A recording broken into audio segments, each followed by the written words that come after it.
everyone, and welcome back to again the TikTok of FatFabFeminist. We're just gonna jump right into it.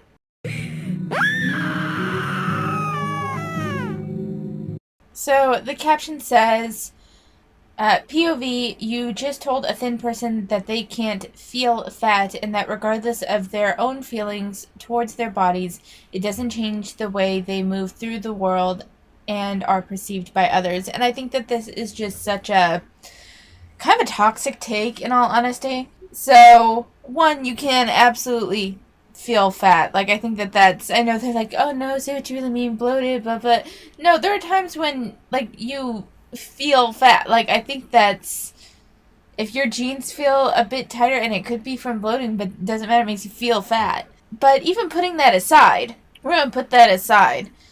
If someone has, like, body dysmorphic disorder where they perceive themselves as, and it's like a weight-based delusion, where they see themselves as far bigger than they actually are, I think that expecting them to do this sort of weird, what would be mental gymnastics for them of, you know, they perceive themselves as, like, significantly bigger than they are, but you want them to acknowledge they are, like, objectively thin or what the fuck ever you want to call it. I think that that's incredibly unreasonable, and once again, you are centering yourself as a victim for someone, even if they don't have body dysmorphic disorder. There's a range of what's considered thin based on where you are in the US.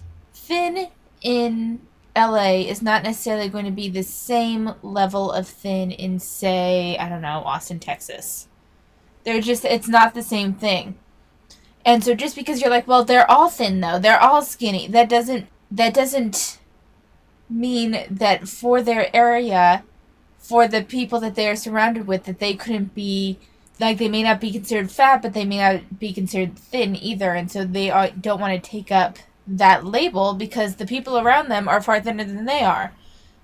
There is a level of cultural difference just even within the US. If we're just talking strictly about the US, there's still a level of cultural differences based on where you are geographically. And even just in your, like, social circle, the idea of whether you're thin or not can change based on the people that you're surrounded with. So I don't think that that's fair, and I think that that's put forth just so you can maintain this weird level of victimhood while also having what you feel is the ability to, like, call people out. It's weird. I think it's weird.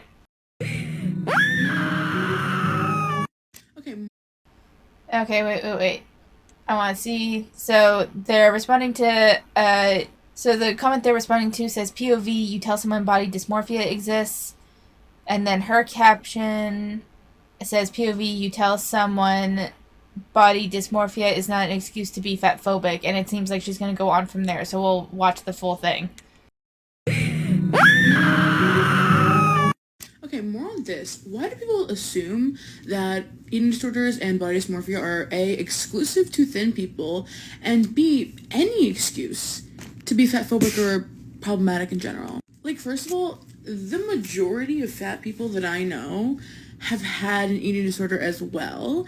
And then people come into my comments and are like, well, I have an eating disorder, as if having an eating disorder automatically absolves them of any consequence of their actions. Like, it doesn't. And if you're coming into a fat person's comment section and you're being fatphobic, it doesn't matter if you have an eating disorder, you're being fatphobic. It doesn't matter if you have body dysmorphia. If you're being fatphobic, you're being fatphobic. So I'm a little confused. One, no one said that only thin people can have body dysmorphia disorder or an ED. No one said that. That was something that you created out of thin air. I'm not sure where you got that from, but that was in no way part of the conversation that was just being had between you and that person in the comments. I don't really understand how someone coming in and being, as you say, fatphobic in your comments has anything to do with the last two TikToks that we've seen. Is it just that they say that they feel fat and that's what was fatphobic? It's just such a big, like, such a small thing to get so fucking worked up over.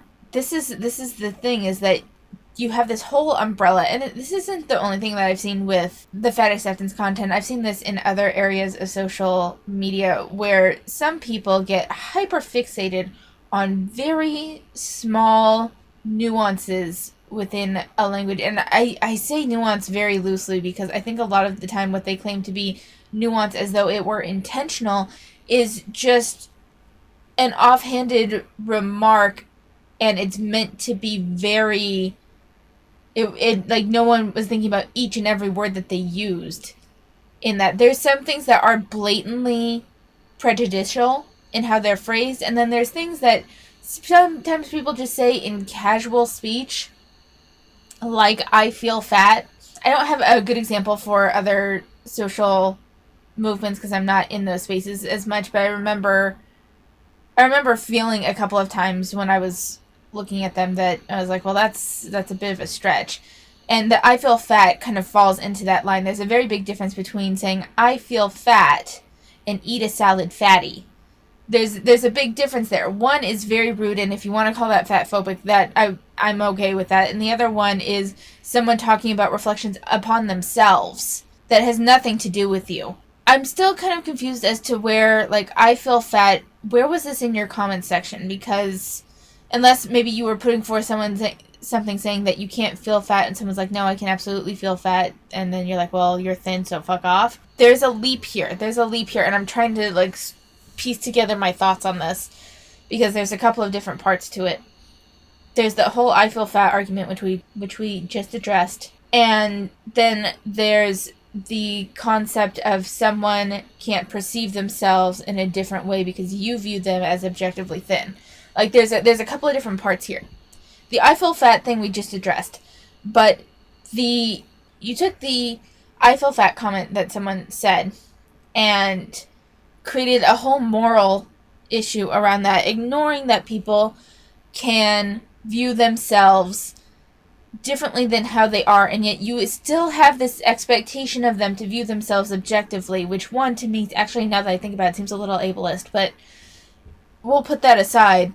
When they say that, oh, this person has BDD, this person has an ED, you're like, well, that's no excuse. Well, I don't know, it seems a little selfish, number one, but also there's something in that doesn't seem, it seems like you're contradicting the voice of your own rhetoric that you've put forth with, like, believing people's lived experiences, believing, I don't know, I'm having a hard time, like, putting my finger on what exactly I have an issue with this, but I'm hoping that my rambling made a little bit of sense with this one. But I think that the whole, if you're fat phobic regardless of whether you have BDD or an ED, and you're only talking about yourself, you're not talking about someone else, you're only talking about yourself. That seems like a weird leap to me. That seems like an ridiculous expectation, and it comes back to thought crimes, which is a big issue I have with this whole movement, is the amount of thought crimes that they put on people. Then people will never understand the song Fat Funny Friend. It's trending right now, and people are using that sound to talk about how they disappoint their parents or their teeth are yellow. How can I explain to you all that as a child, fat people grew up hating themselves, thinking about ways that they can cut off their own flesh so that they would be... And if you think that being fat is the only catalyst for an adolescent to think of what would essentially be mutilating their body in some way in order to fit a beauty ideal, you are delusional. Description thing says, call me a gatekeeper, I don't care, y'all don't get it. No, I think you don't get it. The fat funny friend thing is, yes, about weight, specifically about weight insecurities. However, that can easily be metaphorical for just about any adolescent body hang-up. If you think that fat kids are the only ones that fantasized about cutting off parts of their body in order to fit a beauty ideal, you are delusional, and you clearly lack a level of empathy. I was a fat kid, and I was one of those that fantasized about, like, cutting off pieces of my fat. 100%. I was one of those kids. But there were also kids that dreamed about, like, cutting their ears so they didn't stick out so far. There were also kids that dreamed about doing, like, weird things to their teeth so that way they would always be white. There were kids that fantasized about a variety of things that probably weren't healthy in order to fit an ideal. And I said body ideal, but also this can even go into, like, parental expectations. This can go into any, like, personality or physical deficit that a child thinks that they have. This is potentially, like, hazardous time of adolescence when the kids get to this stage, and that's why you want, like, good adult figures to help guide them, and so they don't take extreme measures for themselves. But to act as though that this is exclusively to fat people, you lack empathy and you lack the ability to see something from another person's perspective because you are so caught up in your own victimhood. But let's hear what else she has to say. Accepted by society. I dreamt about being ill, having cancer, getting in a car crash, having my jaw fucking sewn shut so I wouldn't have to eat. That is in no way comparable to you having yellow teeth. And this started when I was 8 years old. I was a child. To this day, anytime I get on the internet, I am told that I'm a waste of space, that I should kill myself for being fat, that I'm gonna die at 30 anyways. Y'all will never understand what it's like to grow up fat. And you will never understand what it's like to grow up with any other sort of insecurity, since clearly fat is all you had that you were insecure about. I think that this is a very cold and callous take of you can never understand, and your yellow teeth are nothing compared to what I had to deal with being a fat kid. I completely disagree with that. I think it 100% depends on the environment that the child grew up in, and I think I don't think it's guaranteed that adolescents will find some way to, like, find something to, like, obsess over to the point of unhealthy thought patterns like that, but I think that it's definitely not uncommon. And it doesn't have to strictly be around being fat. Fat may be the most common aspect of it, but that doesn't mean that it's the only one. And to act like not only are you gatekeeping, but you really want to center yourself as the victim of the world.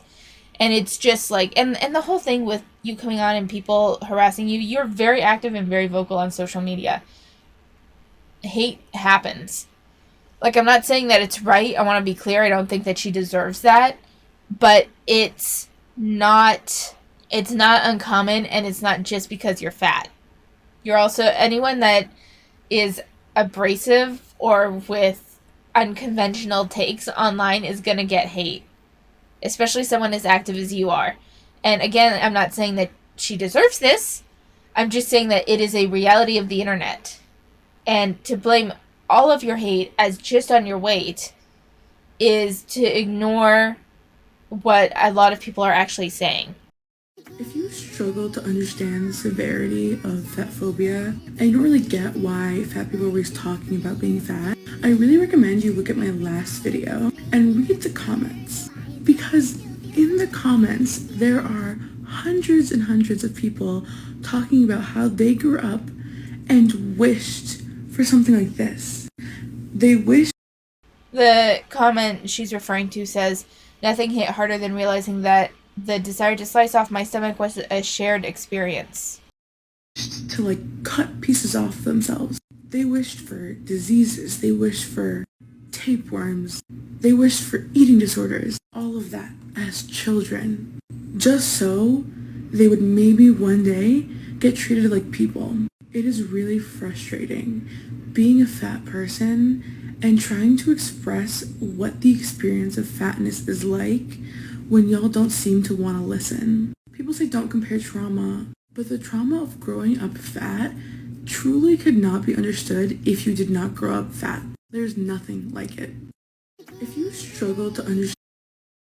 Again, with the my trauma is bigger and more of an issue than any trauma that you dealt with growing up. The insecurity that I had of being fat to the point of wanting to mutilate my body is completely different and more severe than any thought pattern you had of mutilating your body for some other form of issue that you had growing up.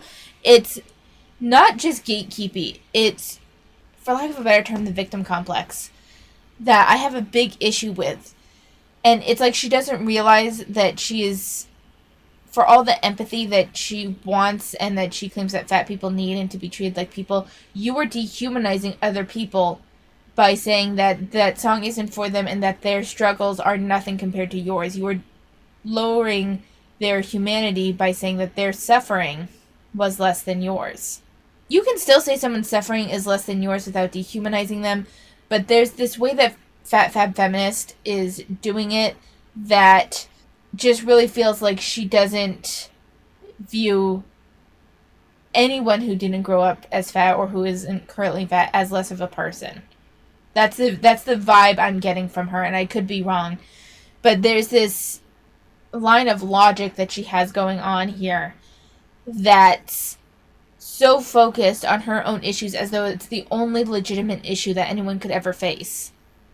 That just one reads, I mean, it overflows with insecurity, number one. And number two, it's to a certain extent, I do think it's a little dehumanizing to act as though other people's struggles and anything else that they experienced was less than every fat person in the world. Yeah, those are my thoughts on that.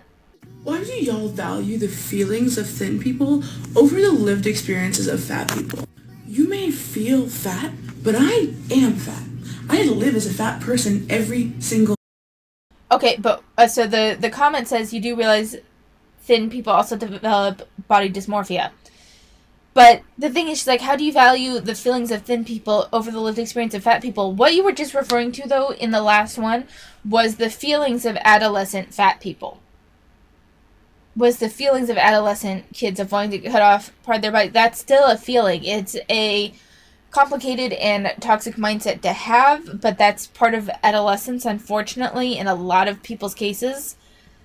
And body dysmorphia isn't, I think even the idea of seeing your body and wanting to, like, cut off pieces would be, I don't think it quite falls into body dysmorphia, but it feels like it's in that same family somewhere. It's still feelings. It's still a mental state. No one is discrediting your experience as a fat person, and no one is prioritizing the feelings of a thin person. They just want you to acknowledge it. Because right now you're saying that nothing matters unless you are fat. Your experience doesn't mean shit unless you are fat. And I've had more suffering than anyone else in the world. Day, your feeling does not determine the way people treat you. Feeling fat doesn't determine if a doctor is going to believe you in your symptoms. Feeling fat doesn't determine if you're going to get hired for a job, get a promotion, get fired for being too fat. Feeling fat doesn't mean that you're not able to find clothes in a store that fit over your body. You may feel fat, but there are fat people who live and exist. Why are your feelings worth more than my experience, than my life? Not to mention, fat people also get body dysmorphia. What is your answer then? Why do you... I feel like she's not understanding what's being said at all. You were just saying in the last couple TikToks that people that use that song shouldn't be able to because they don't understand what it's like growing up as a fat kid. Someone's like, well, thin people can't have body dysmorphia disorder. And then you go into all these things about how you're oppressed and how fat people can also have body dysmorphia disorder. That's so beside the point of what was being made. You were the one that created this very fat line. Sorry, that pun not intended. You were the one to create this very visible, thick line that if you did not grow up fat or are not currently fat, that your feelings in relation to what was evocative from the song don't matter. And people are like, no, it does, because it evokes feelings from people that have other experiences, such as body dysmorphia. And instead, your response is, well, what about fat people? No one said that was excluding fat people, number one. And then what about depression? No one said anything about what happens in the general lives. You were talking about very internal processes in your past two TikToks. You not being able to find clothes and not being believed by doctors we're putting that aside because it is irrelevant to the conversation that was being had. The truth is that you're being called out for trying to gatekeep feelings and trying to gatekeep people's ability to relate to another song. And when someone points out holes in your logic, you pivot. I'm pretty sure this is a logical fallacy, but I don't remember the proper term for it. But you pivot and focus on something entirely different than what the conversation was originally about. This is not a legitimate argument. This is not a legitimate response to what was being said based on the rest of the conversation that was being had around this song. I just need to put that out there. So it seems like y'all are struggling up here, so let me just make it very clear for you. My issues with being fat are not the being fat. I am so comfortable with my body and with myself. My issue with being fat is the way that people treat me because I'm fat. The way that y'all act around me because I'm fat. I would like to be treated like a person, like a human being. I would like to be treated with respect. I shouldn't have to lose weight to be treated normally. And it's very weird that y'all come on strangers' pages and say, if you want to be treated like a person, get surgery. Cut yourself open. Put your life at risk for me to treat you like a person. Do you see how that's insane? So the comment that she's responding to says, you can get an operation to slim down, you're not happy, change. And she responds with, she has issues with how she's treated, not the fact that she's fat. And yet, you talked about your experiences in which you wanted to cut off parts of your body because you were fat. And while the argument can be made that that was based on societal pressure, especially as a child, and I understand that argument, that still stems from an intrinsic dissatisfaction with your fatness. And the reason why I think that you are still, I don't think that it's purely from the way that people treat you, although I'm sure that plays a role. I think you are dissatisfied with your weight. One, because you want people to legitimize and validate your struggles as a fat person. You want people to legitimize and validate your trauma from childhood because of your weight. You want people to validate and accept your life choices, which is just not going to happen on the internet. Not everyone is going to agree with you. Not everyone is going to validate your choices. There's a very vague concept here of being treated like a person, and I've seen this with several of the FAs saying they're not treated like people. And while I'm sure there's some dehumanizing experiences from being fat, I can totally see that people are assholes, that happens. But I would like more of a definition of what it means for you to be treated like a person. Because everyone has a different idea of what, base level respect is.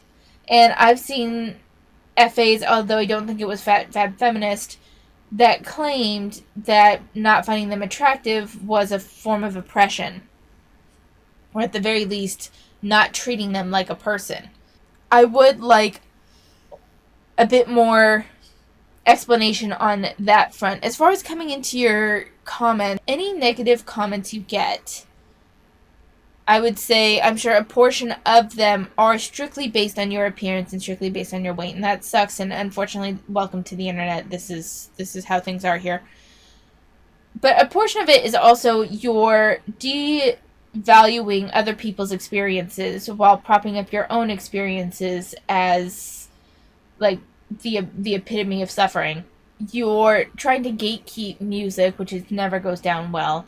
You're sometimes out there takes that will certainly trigger a counter argument and disagreement.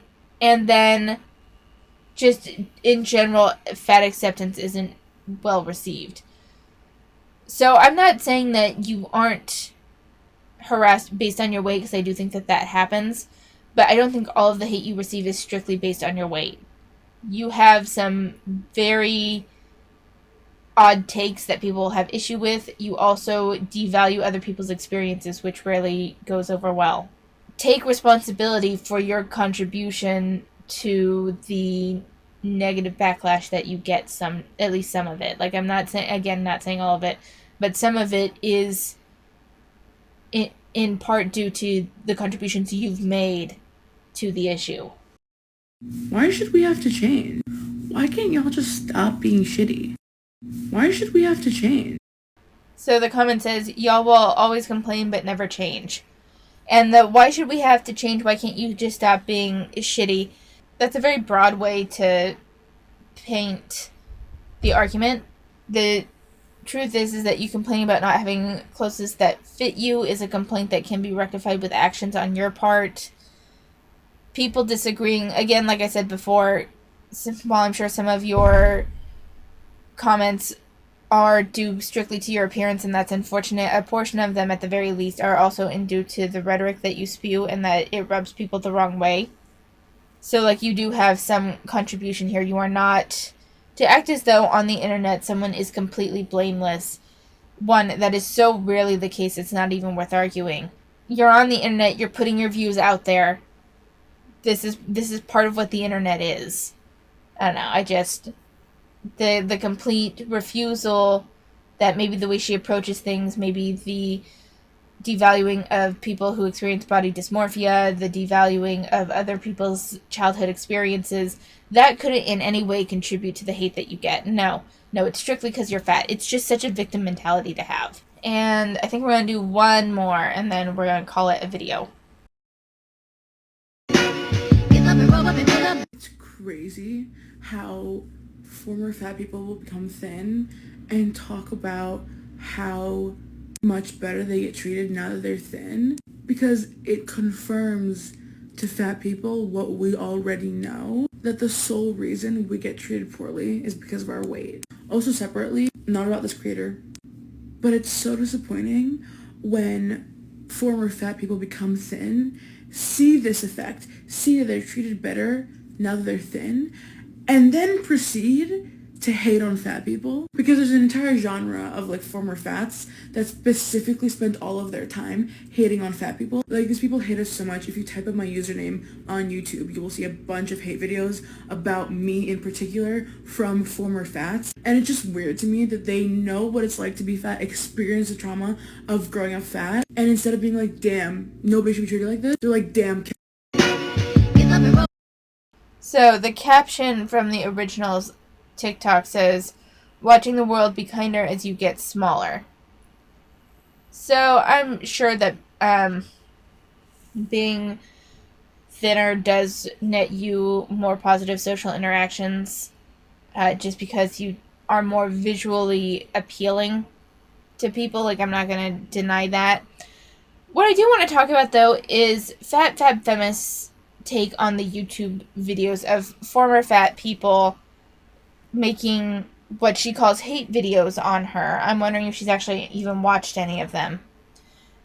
And that they're former fats, and that they are now taking up the mantle of harassing fat people now that they're smaller. And I don't think that that's how anyone really... I mean, maybe there's one or two people that definitely do that, but in general, if you are receiving many videos from many different people, chances are it is not your appearance that is triggering those videos to be made, but it is your rhetoric and your talking points and your takes. Again, this seems very much like she doesn't want to take responsibility for what she puts out on the internet, because you're discrediting people with body dysmorphic disorder and the invalidating of non-fat adolescent experiences that resulted in harmful thought patterns that was body mutilation ideation. I think that would be very much something that someone would create a video on, and like me, and like just find all those types of videos to criticize you on. And it has nothing to do with you being fat. It has to do with your toxic thought patterns and your toxic behavior and your dehumanizing of other people and your discrediting of other people's experiences in favor of you being the victim.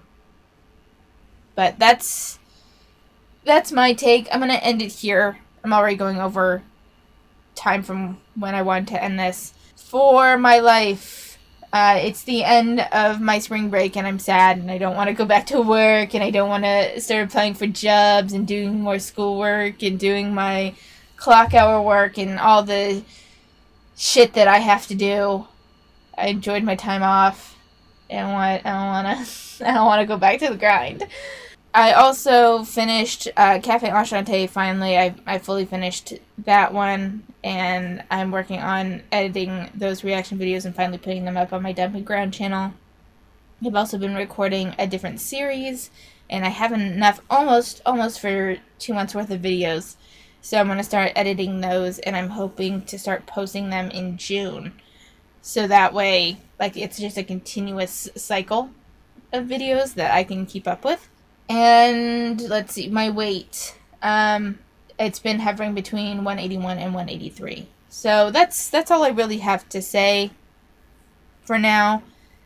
Not a whole lot was going on this week. My rock painting class was canceled. The 1 point perspective class that I had was disappointing, but the pyrography class was really nice, and I have a wood burning still with me. It was nice. It was fun. I learned a lot, and it was really fun. But yeah, I think I'm gonna just end it here. Thank you for watching, and I will see you next time.